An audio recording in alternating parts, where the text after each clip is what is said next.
Alright, so the car should be all charged up by now. I'll show you guys. Pop the hood. It's pretty clean in here, as you can see. Little stock turbo. This thing uses a battery post, not an actual.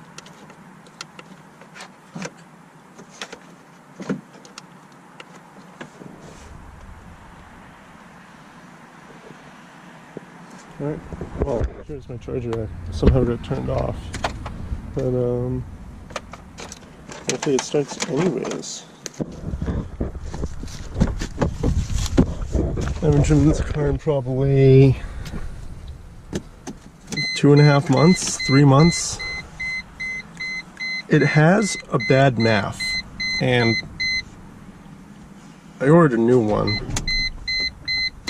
Yep. So I guess we won't be driving it.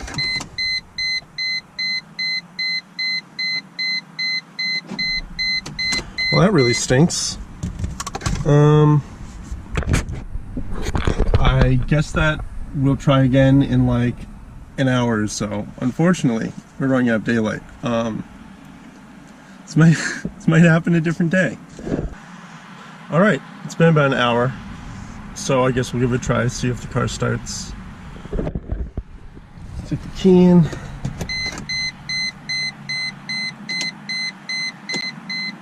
Let the glow plugs go.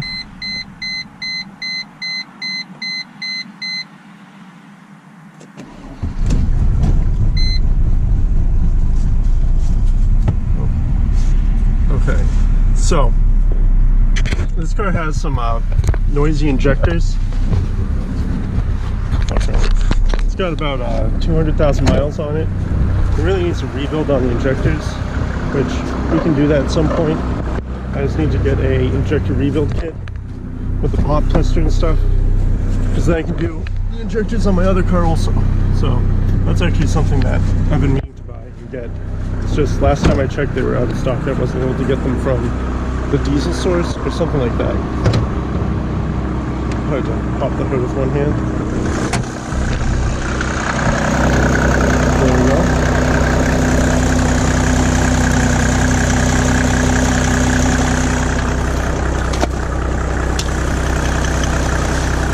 Actually, I'll unplug this because it looks like it might rain out. Oh, and it's supposed to rain.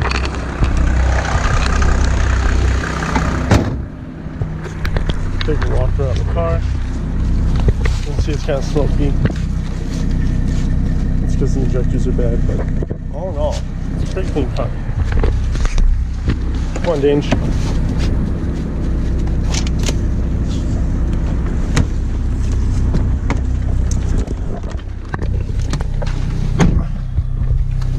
So, as I was saying, the check engine lights on because it has a bad MAF. I bought a new MAF, but it got lost in shipping, and I've been dealing with that for about a month. So I'm not gonna go buy a new one because I'm already out the 200 bucks for a Bosch MAF. I kind of like the right one. So what I'm gonna do is I'm actually gonna try and clear the code real quick, because in the meantime I took out my current MAF and I washed with isopropyl, which I've heard will work because it's better than using carb cleaner, because the carb cleaner leaves behind some residue, whereas the isopropyl should break down whatever grimes on there and just go clean. Alright, so I've got my OTB sensor going. Now, you're supposed to do this while the car's off. We'll see if I can clear the code anyways. Alright, so turn the car off, turn the key on, you hit enter, and it's wiping out the code.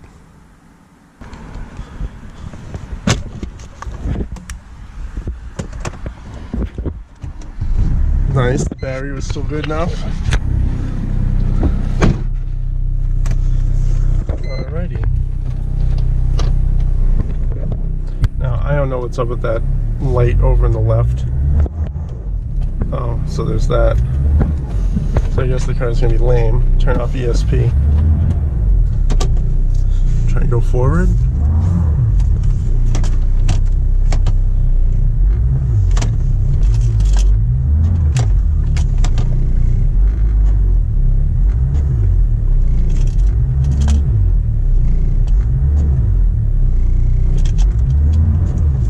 Nice, we got out of the hole.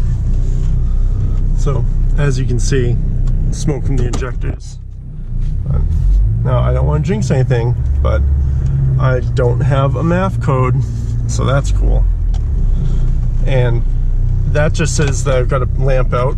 That is a huge issue with these cars, is that you pretty much always have a lamp out.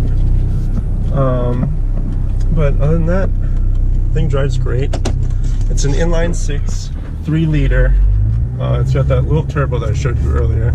It runs like 7 pounds of boost stock. Stock, the ratings are 230-ish horsepower and 300 foot-pounds. So I actually joke that it's, or maybe it's 200 horse, but it's around the same specs as a 5.0 Mustang, which is kind of funny. I'll show you the accel. So it goes pretty good.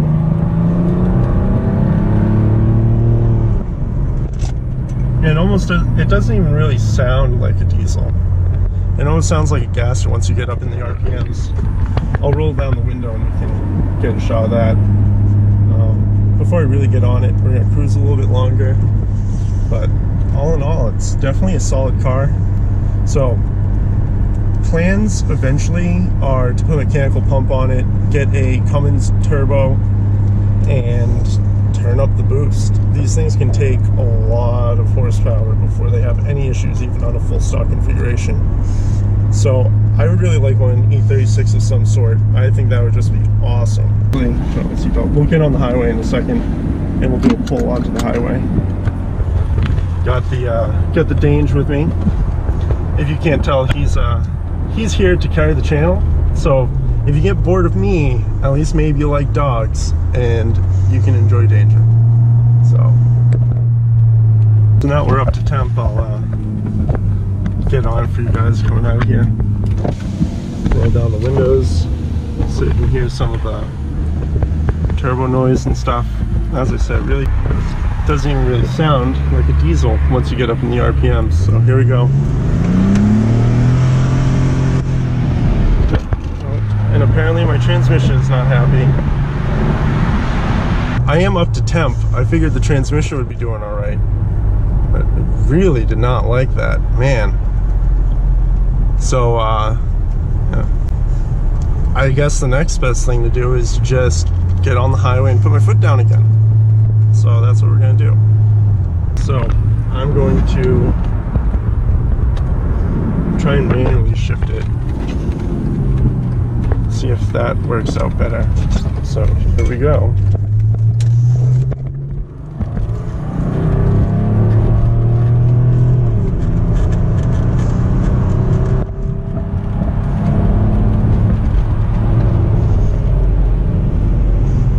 Let the Honda Civic go. You guys get the point. Alright, so before I get off the highway, I'll give it another good pull. So going 70, you put your foot down.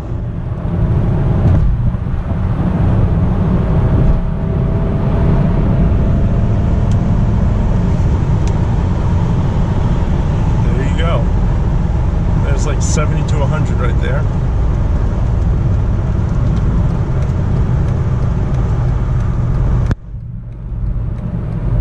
Alright, let's see if we can get a little sideways around this corner.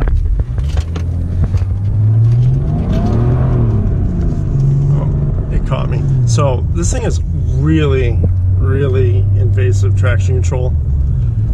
Like, I was kind of hoping that BAS ASR light being on would mean that something was up with the module and we'd be able to do some fun stuff. But pretty much if you want to have fun in this thing, you have to rip out the computer that's in the back, because otherwise it cuts in so often. And as you'll see when I try and do a burnout, this is an open diff, but it leaves pausey because it's doing brake biasing, But the thing gets really angry when you try and do burnouts and stuff. Alright guys, I'm back at the house, so roll down my window real quick. I'll stick the camera outside and I will do a burnout, or at least as much of a burnout as this thing will let me.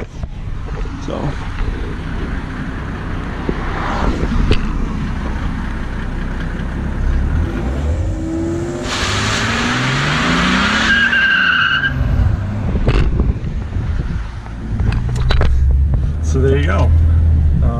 That's it for this video.